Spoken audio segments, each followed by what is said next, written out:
Olá, pessoal. Estamos nós aqui mais uma vez, formando a nossa corrente interdimensional. E para início, eu peço aí, caso vocês gostem desse vídeo, deixa o like, compartilha, se inscreve aí no canal para a gente poder tornar esse vídeo mais relevante e alcançar mais pessoas, porque o objetivo na realidade é simplesmente espalhar conhecimentos na medida em que nós pensamos que estamos contribuindo com algo que seja interessante para a maioria das pessoas, tá bom? Aí, caso haja algum questionamento, podem fazer perguntas aí na parte de baixo mesmo do vídeo, ou enviar um e-mail para adilsonresponde1@gmail.com. Hoje, o que eu quero tratar com vocês é basicamente um assunto de um texto que eu disponibilizei lá nos nossos grupos de WhatsApp, que trata da racionalidade versus a irracionalidade. É algo assim que muito se discute e muitas definições foram trazidas para o conhecimento nosso, conhecimento humano, do que de fato o ser humano pensa sobre esses dois conceitos, racionalidade e irracionalidade.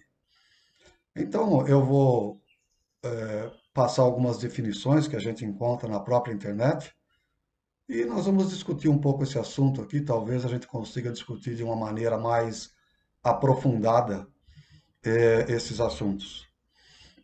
Então, a racionalidade, ela pode ser definida como um indício de algo que seja racional, é quando você pode deduzir que existam preferências, né,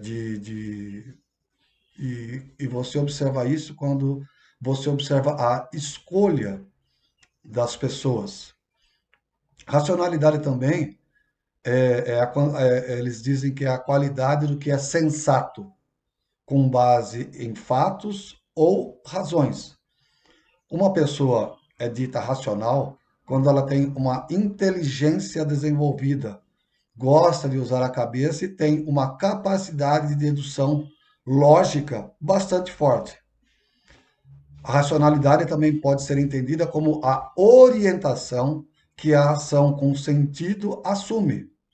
A racionalidade humana é importante para a gente entender e classificar os dados da experiência que a gente está produzindo. Mas esse raciocínio é desenvolvido por meio da experiência prática e da utilização dos sentidos. O oposto da racionalidade é a irracionalidade, que é uma ação desprovida de raciocínio, ou um conhecimento desprovido de qualquer base lógica que seja tida como formal. Bom, essas são as definições que a gente encontra aí de racionalidade. Vamos ver alguma coisa sobre irracionalidade. O que não é racional, que é oposto à razão, ilógico, ou seja, aquilo que não raciocina ou que não tem a faculdade do raciocínio, algo que seja algo ou alguém que seja insensato. Ilógico, que não resulta do raciocínio, que se afasta da razão, discurso irracional. Insensato, que não expressa bom senso, que não é sensato. Disse do animal desprovido de razão, de raciocínio. Animal irracional. Essa pegou bem fundo. Mas nós vamos discutir esse conceito aí. A irracionalidade pode ser definida como a tendência de agir ou tomar decisões que não são baseadas na lógica, na razão, ou em evidências que sejam concretas. é um fenômeno complexo e multifacetado que pode ser observado em diferentes contextos e situações. Bom, aí com base nessas definições, nós podemos começar a traçar e a tecer a nossa malha de tal forma a avaliar com alguns exemplos tanto uma vertente quanto a outra, ou seja, tanto a vertente da racionalidade quanto a da irracionalidade. E podemos, aí por nós mesmos, constatar que mais que as questões de racionalidade e irracionalidade, há alguns problemas aí quanto à avaliação do que seja ou não racional. Isso aí beira, quando a gente começa a fazer algumas análises nesse sentido, é possível a gente analisar que beira um estado assim quase que de demência e de estupidez mental, ou uma concordância meio que velada em um estado de cegueira coletiva, onde todos se sentem bem pertencendo a um grande grupo em que todos fazem o mesmo tipo de vista grossa para se dizer que se sentem racionais. E, mesmo assim, nós nos achamos ou nos sentimos no topo da cadeia evolutiva da racionalidade. Isso é o que é mais complicado com relação a nós, seres humanos. Aí, se nós olhamos vários aspectos da nossa espécie, dá para realmente ficar na dúvida sobre essa questão de que se nós somos realmente racionais. A gente pode notar que ao longo do tempo da existência da espécie humana, nós produzimos guerras pelo simples motivo de querer aquilo que é do outro. E nós sempre queremos, como espécie, aquilo que é do outro.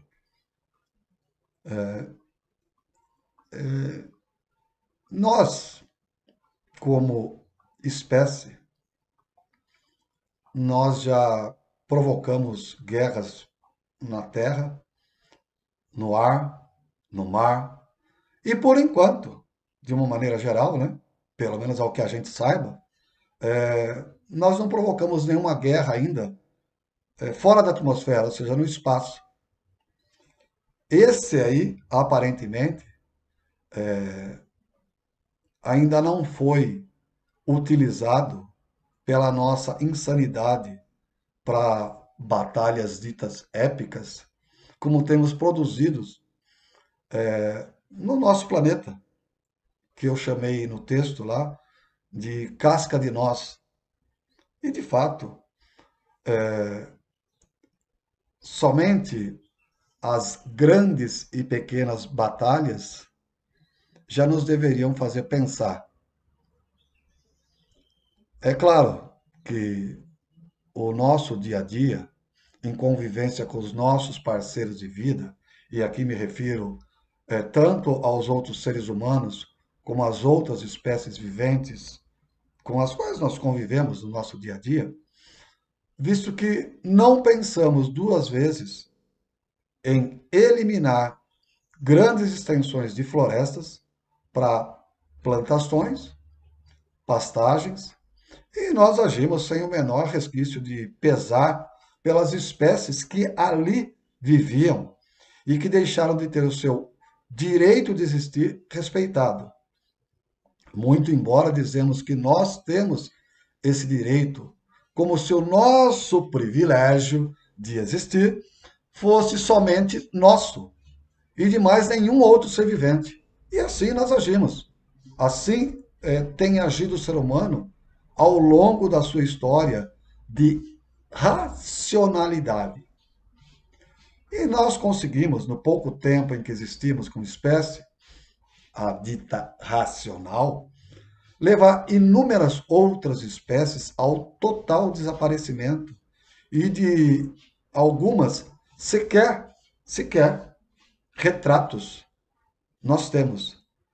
Em alguns casos, que nós podemos aí buscar pela própria internet, nós temos gravuras feitas à mão, desenhadas, ou seja, ilustrações que mostram como algumas espécies simplesmente desapareceram. Simplesmente desapareceram. Em vários pontos do nosso planeta. Vários pontos.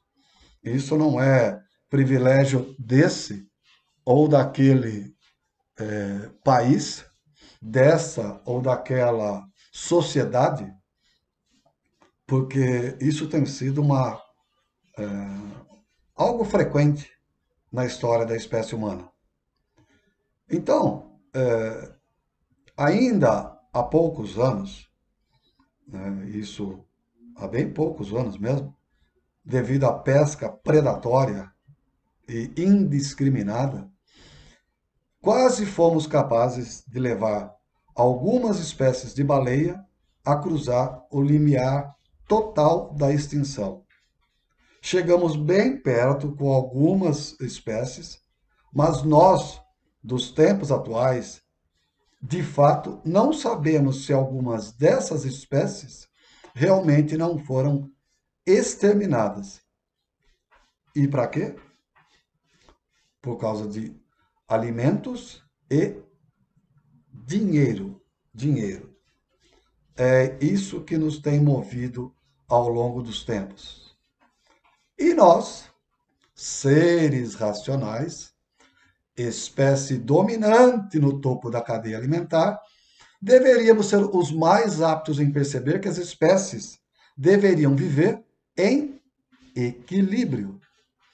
No entanto, e embora devêssemos reconhecer bem isso, e muitos humanos obviamente reconhecem, tanto que existem grupos de defesas da natureza, alguns de nós são capazes de trocar a beleza de um animal vivendo livre no seu habitat por um casaco de peles.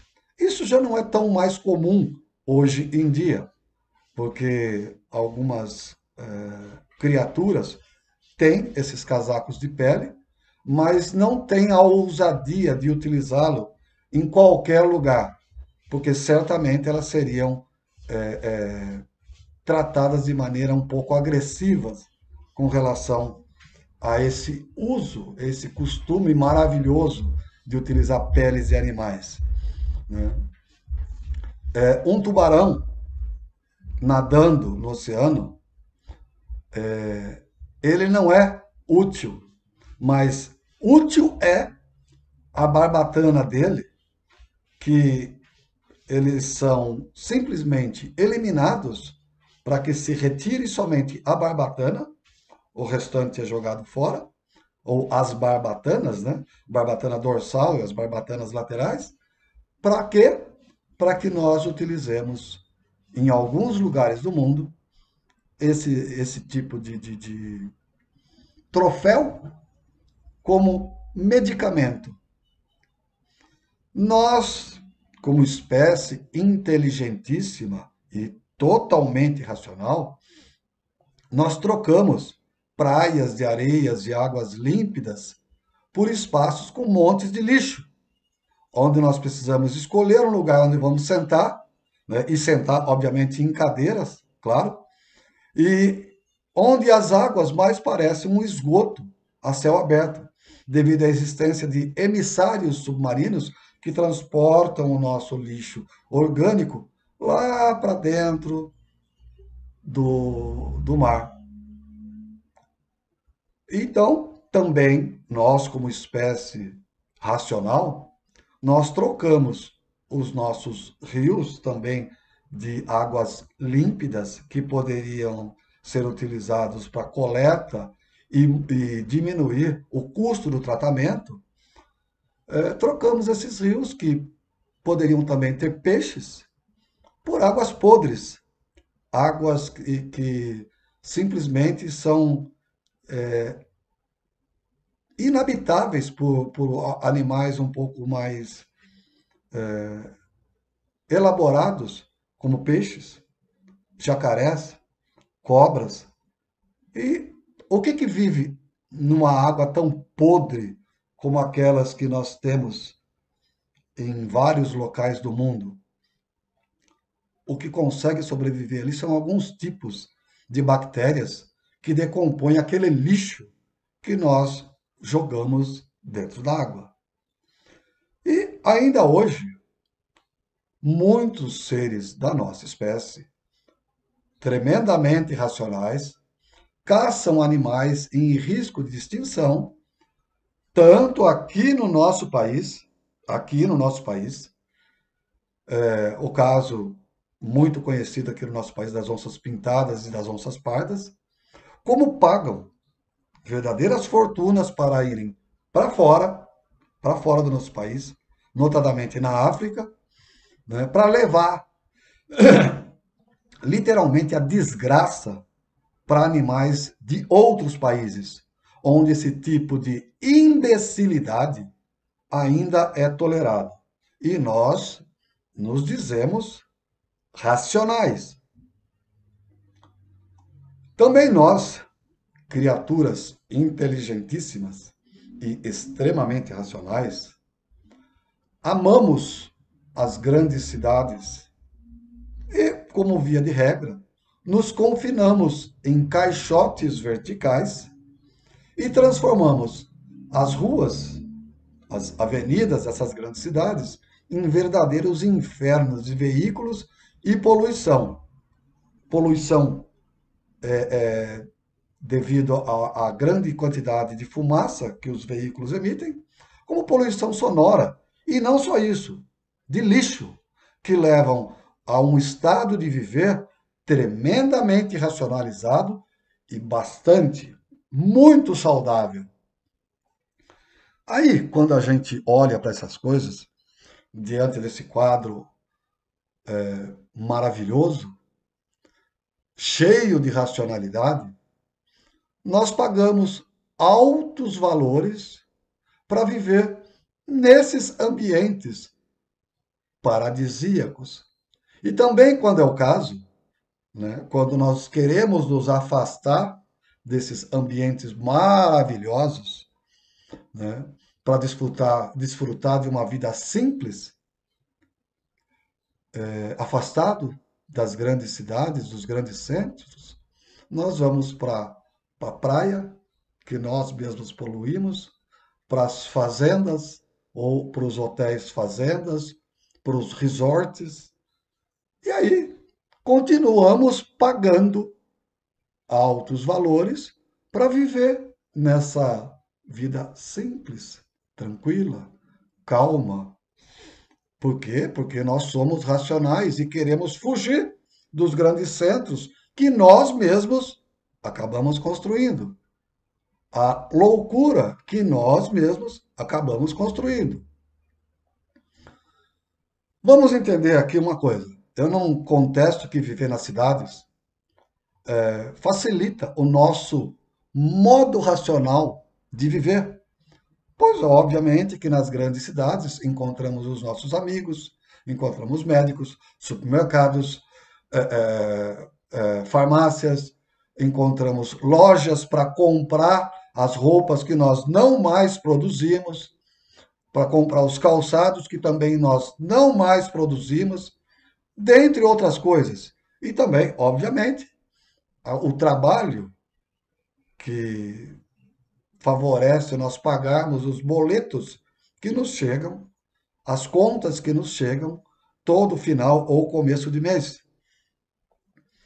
E também, né, aqui a gente tem que mencionar algo interessante, que é bem racional, bastante racional, é que nós disputamos o nosso local de trabalho, a nossa posição de trabalho, de uma forma muito, mas muito racional. Muito racional. Não existe competitividade. Competitividade racional, como nós chamamos, devido à capacidade que cada um tem de exercer a sua função. Não, nós não disputamos nada disso. Nada. Nem os espaços para colocar os nossos carros, nada. Nós não disputamos de forma bastante racional.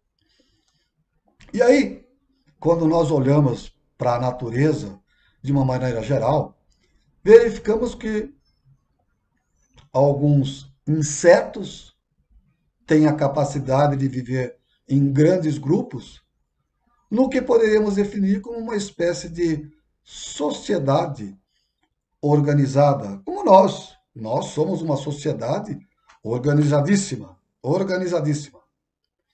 Aí podemos citar entre esses insetos, são basicamente o quê? Formigas, cupins, abelhas e algumas outras espécies de vespas, né? O restante aí da maior parte das espécies de insetos são basicamente solitários ou eles se estabelecem em pequenos grupos.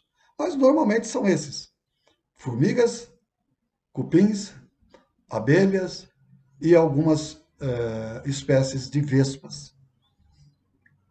O que particularmente deveria nos chamar a atenção nesses grupos de insetos e animais é que os predadores somente matam para satisfazer as suas necessidades imediatas.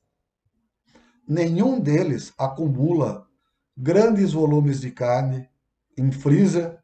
Predador animal não tem freezer. E no caso dos carnívoros, que poderiam fazer isso, ou no caso dos herbívoros, folhagens. Nós não vemos eles armazenando quantidades para a sua época de maior escassez, que são os períodos de secas, né? No caso dos herbívoros, todos eles buscam se equilibrar na relação de disponibilidades de alimento e proliferação da própria espécie. Isso quer dizer o quê? Em épocas de abundância, ocorre a reprodução, uma reprodução maior desses seres herbívoros. E, por consequência, como ocorre uma reprodução maior dos seres herbívoros, também ocorre uma reprodução maior dos seres carnívoros. Então, aí ocorre um equilíbrio. Ora, você tem mais carnívoros e menos herbívoros, ora, você tem mais herbívoros, menos carnívoros, e essa balança vai se equilibrando. A própria relação da natureza vai fazendo com que as espécies que, vamos dizer, se consomem, elas se equilibrem. Sempre você vai ter uma oscilando em relação à outra. Mas esses seres, eles são irracionais, agem por puro instinto, que é característico de cada espécie. Será que eles agem realmente por puro instinto? Será que não somos nós que mal conhecemos o nosso comportamento dos membros da nossa espécie e mesmo assim nos julgamos racionais? Será que podemos afirmar e afirmar categoricamente que conhecemos o comportamento e o modo de viver de cada uma das espécies com as quais nós nos relacionamos ou temos contato? Será que podemos afirmar que esses seres não possuem uma forma de linguagem, mesmo que primitiva, com as quais os membros de sua respectiva espécie possam se comunicar entre si? Eu penso que parece que não é o caso, visto que muitos insetos e mesmo animais se comunicam através de feromônios. Muito embora talvez a gente possa dizer que, ou considerar, que não é uma linguagem no verdadeiro sentido da palavra. E talvez, tanto para as espécies de insetos como as espécies de animais, nós poderíamos fazer esse tipo de consideração, e mesmo alguns animais terrestres ou marinhos. O que se sabe é que golfinhos e baleias elaboram planos de caça de peixes para que eles possam se alimentar. Aqui na região da Patagônia Argentina, algumas orcas, que são grandes golfinhos, elas desenvolveram uma técnica para poder se alimentar de leões marinhos que se aventuram a andar próximo da água na praia. Então elas desenvolveram táticas de sair fora da água, abocanhar o leão marinho, depois elas se movimentam de tal forma que elas conseguem retornar para a água. E mais, algo bastante interessante, né? É que, e isso de bastante surpreendente, é que as mães orcas conseguem ensinar, mostrando para os seus filhotes, para os seus filhos, como é que se executa tal procedimento. Isso, na minha maneira, talvez tosca, de perceber as coisas, se revela como inteligência. E planejamento é algo lógico, que contradiz alguma coisa daquilo que nós temos para alguns animais. Contradiz totalmente. Os golfinhos formam grupos, encurralam cardumes de peixes para poderem se alimentar. E eles não se alimentam de todos.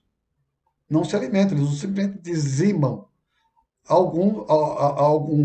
Muitos escapam e vão ter a sua vida normal, o seu ciclo de vida normal, de reprodução, de alimentação também. A mesma coisa com baleias jubarte, que elas formam grandes grupos, cercam cardumes de peixes, soltam bolhas de ar, enclausuram os peixes dentro dessas bolhas para que elas possam se alimentar de peixes, de krill, de vários, krill uma espécie de camarão. Então, várias são as espécies que demonstram um grau de organização bastante superior ao que o ser humano faz. Porque o ser humano, ele não se organiza mais dessa maneira. Eu tenho um grande fazendeiro que tem vários grandes latifúndios, ali ele produz soja, produz milho, produz algum outro tipo de hortaliça, ele entra com as máquinas dele, com os empregados dele, colhe aquilo, ensaca e vende. Mas a terra dele continua ali e ele refaz isso todos os anos. Isso não é criticável, é o processo, é a nossa sociedade que é assim, tá? E eu lembro de uma palestra que o Rogério fez, o Jean lá, falando do polvo, da capacidade que o polvo tem de se mimetizar, de se camuflar no ambiente para poder fugir dos predadores, tá? Tanto os polvos como os chocos, as sépias, elas têm essa capacidade esses animais eles têm essa capacidade de se camuflar, de mudar a aparência da superfície da pele dele, de mudar a cor para poder fugir dos predadores. E isso é algo que é bastante interessante.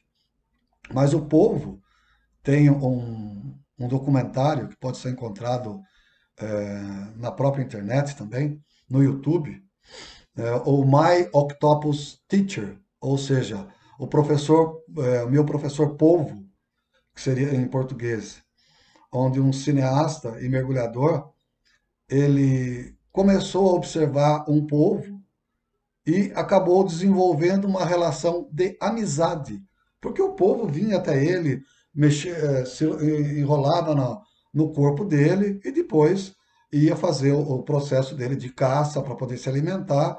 até que o polvo ele consegue se reproduzir, ou seja, ele consegue ter uma relação com um outro polvo, e era um polvo fêmea, nesse caso. E, e ele põe os ovos, cumpre o ciclo de vida dele, e simplesmente depois esse mergulhador ele constata que esse polvo morreu, mas deixou ali um, um, um legado que seria a genética dele, de amizade que fez amizade com ele, através da sua prole, dos seus polvos filhotes. Então, quando nós falamos de animais irracionais mais próximos do ser humano, como os cães, os gatos, cavalos e outros que acabaram assumindo essa posição de pets, mais ainda, nesses casos, fica evidente que certos ditos animais não parecem assim tão irracionais. Ah, o comportamento deles é instintivos. Eles se habituam a determinados tipos de comportamento e instintivamente repetem, e isso dá a impressão que raciocinam. Sim, mas e aqueles que têm comportamento que fogem do convencional, vindos de animais que sequer são domesticados e que não convivem com os seres humanos? Vocês podem buscar aí na próprio YouTube, né? Animais que, mesmo sabendo que é bastante perigoso se aproximar dos seres humanos, eles vêm numa condição até esse e insistem para que os seres humanos os sigam. E quando o ser humano os segue, o ser humano verifica que ele seguiu um animal adulto, mas tem ali um filhote que está preso num arame ou numa cerca de arame, ou que tem outros da mesma espécie daquele animal preso num atoleiro, e o ser humano vai lá, resgata aqueles animais, tira do atoleiro, solta o filhote, no caso do filhote, né, que eu vi há pouco tempo na própria internet, solta o filhote da cerca de arame, e a mãe o filhote sai correndo pelo meio do mato, como se ele estivesse com medo, e obviamente ele tem medo. E a mãe volta com o filhote logo em seguida, volta com o filhote até onde estava o carro do ser humano. E o filhote, a mãe para num ponto, o filhote vem até o ser humano e abaixa a cabeça para que o ser humano possa fazer um carinho nele. Isso é irracional? Isso é próprio de um animal selvagem? Fica aí o questionamento, né? Para que a gente possa fazer as nossas análises.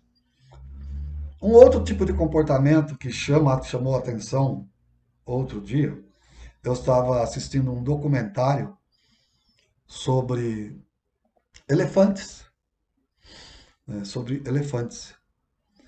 E nós, como seres racionais e tremendamente inteligentes, sabemos que elefantes se comunicam através de sons de baixa frequência.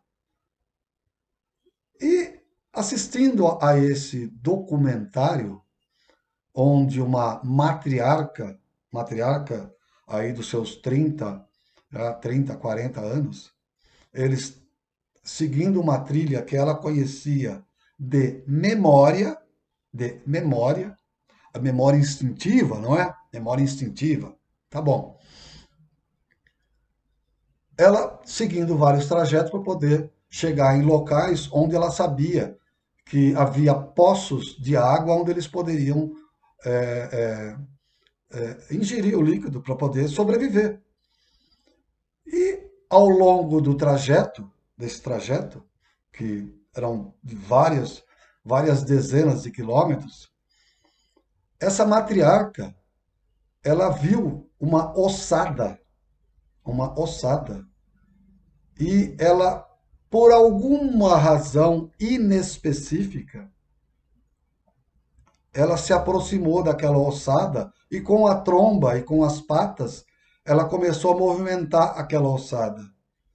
E o narrador, que estava, obviamente, narrando os acontecimentos, ele diz que aquela ossada foi de uma matriarca anterior àquela que estava ali. Então, era a ossada de alguém que pertencia àquele bando, onde aquela que hoje é a matriarca era um filhote. E ela conseguia reconhecer aquela ossada, mesmo depois de muito tempo que aquela ossada estava exposta ao tempo, ao sol, a tudo quanto que é intempérie, e ela conseguia reconhecer. E aí a gente olha para aquilo e começa a analisar o quanto tem de instinto e de irracionalidade no comportamento de um animal selvagem, irracional. Bom,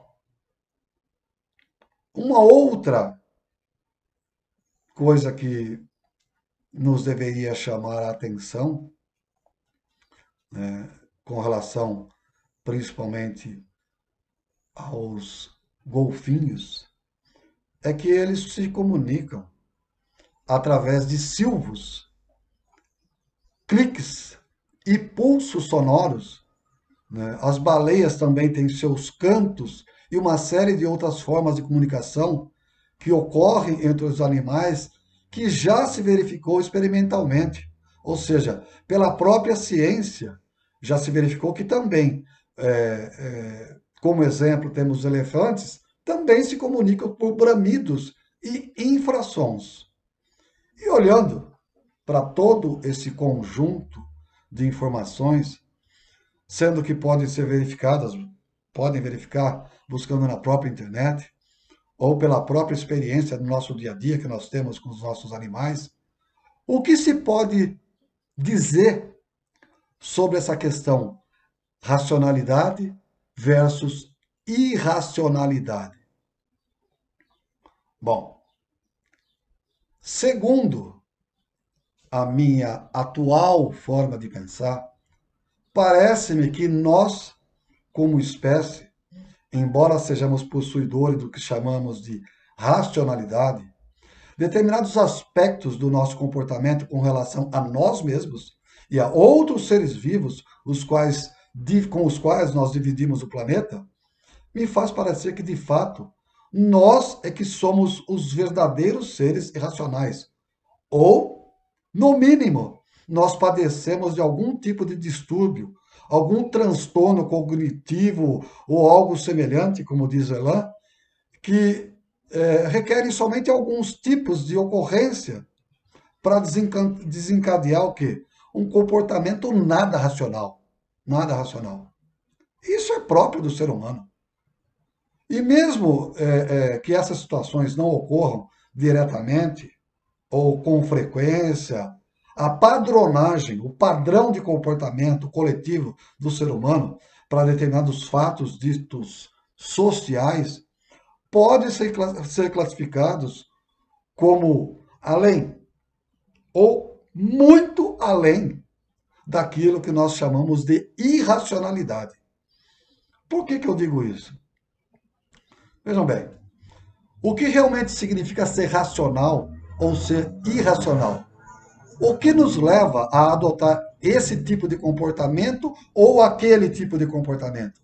Seria a necessidade aqui de nós pertencermos a um meio social, a um grupo com as mesmas características comportamentais, e por isso não se comenta Não se critica o comportamento do grupo, analisando aquilo como algo estúpido, demente, irracional. E aqui, vamos ver aqui o que eu chamo de padronagem. O que eu chamo de padronagem?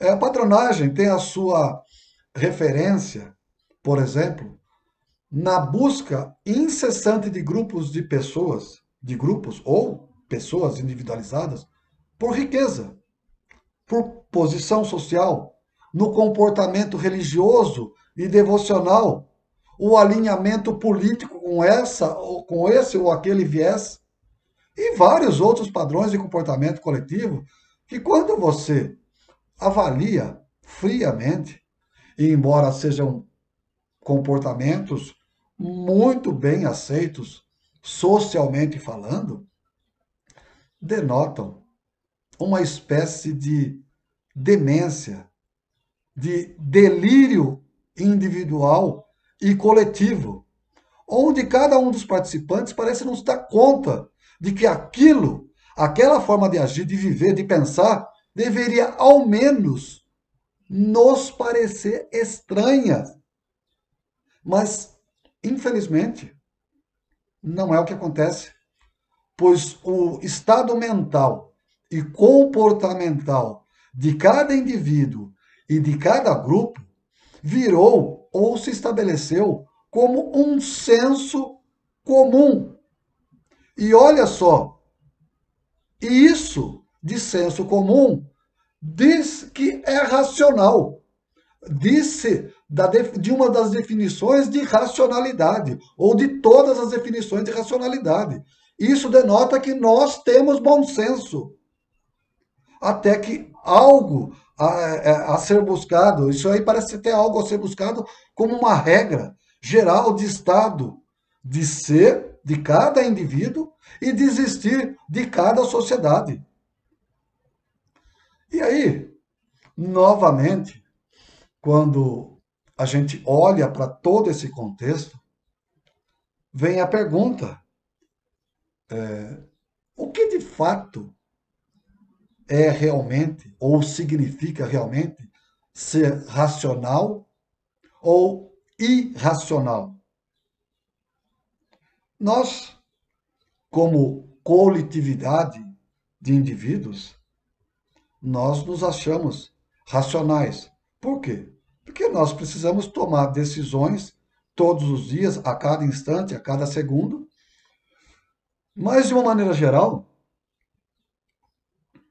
olhando para determinado tipo de decisão ou determinado tipo de opção que nós fazemos, nós achamos ou nós julgamos que essa decisão, essa opção, ela é racional. Por quê? Porque ela foi racionalizada no nosso cérebro, no nosso conectoma, e como nós temos um cérebro e um conectoma bastante mais desenvolvido, nós, pelo uso do nosso bom senso, nós nos julgamos plenamente racionais. Mas quando você olha um animal que vem e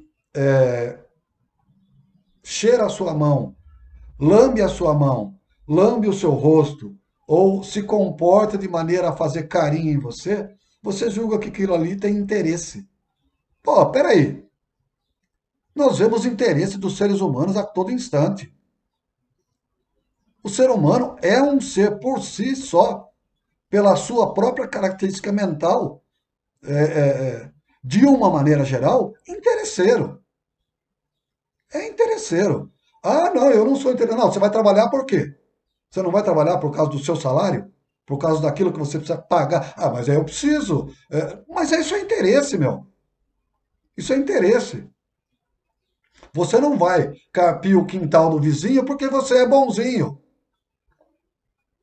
Você não vai limpar a frente da sua calçada porque você é bonzinho. Você limpa a frente da sua calçada, a calçada do vizinho, às vezes você até joga o lixo para lá ou para cá e deixa o vizinho que se exploda. Isso é racional?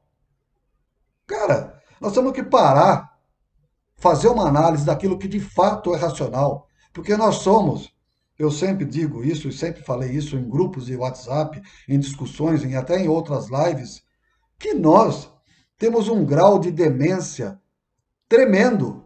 Só que, como o próprio Rogério diz, um bêbado nunca vai se atinar que ele está bêbado. Por mais que ele esteja falando enrolado, ele não vai falar que ele não acha que ele está bêbado. Ele nunca acha que ele está bêbado. Ele acha que ele está normal, que ele está sóbrio e vai querer tomar mais ainda.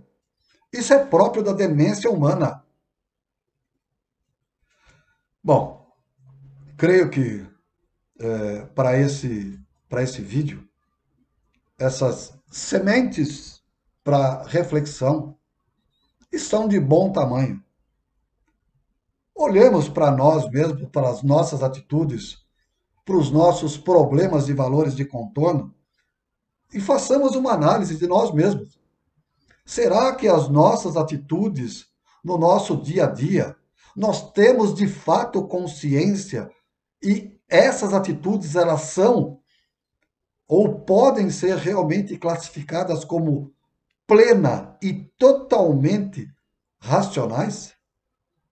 Nós não temos aí essa padronagem de demência, de estupidez, de retardamento que nós mesmos, como bêbados que somos, que nós não conseguimos atinar com a nossa própria bebedeira? Será que isso, de fato, não está ocorrendo conosco e nós não conseguimos perceber o nível de estupidez ao qual nós estamos submetidos e nos submetendo? Será que a gente consegue perceber isso? Olhar para nós mesmos, sair do nosso âmbito, do nosso meio, da nossa coletividade e olhar para as atitudes que nós tomamos e fazer um julgamento de fato sensato e racional? Nós conseguimos fazer isso? Ou nós estamos dentro do contexto e fazemos vista grossa para uma série de atitudes e achamos que isso é normal, que isso é ser racional?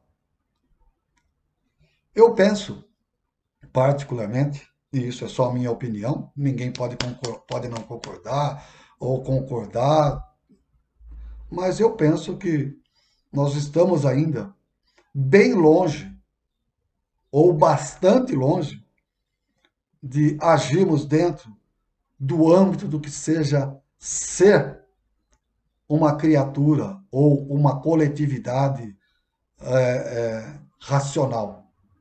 Porque nós não agimos assim. Nós não agimos assim. Eu sempre digo e chamo de coletividade ou de sociedade porque eu não consigo nos chamar de civilização. Nós não somos uma civilização. Porque numa civilização, da forma como eu penso ser uma civilização, um cuida do outro. Não tem o seu filho e o meu filho, o seu irmão, o meu irmão, o seu pai, o meu pai. Não. Numa sociedade onde de fato nós tenhamos civilização, um cuida do outro. E por isso só já mostra o grau de demência de que nós padecemos. Bom, creio que era isso que eu queria passar de, da forma como eu penso, da forma como eu raciocino. E muita gente talvez não vá concordar, mas isso para mim, desculpem, é irrelevante, tá? Não sendo grosseiro, não sendo estúpido, mas eu tenho que passar essa maneira de pensar, essa minha maneira de pensar, porque é a forma como eu enxergo ou como eu vejo o que talvez seja um indício ou um início de racionalidade. Era isso, né? Vou encerrando aqui a nossa corrente interdimensional, solicitando, caso você tenha gostado do vídeo, deixa aí o seu like, né, o seu gostei, faça, comente, critique, deixe questionamentos ou mande perguntas pelo adilsonresponde1@gmail.com e deixo aqui o meu desejo de paz e muito boas reflexões para cada um de nós, tá bom? Um abraço a todos e fiquem em paz.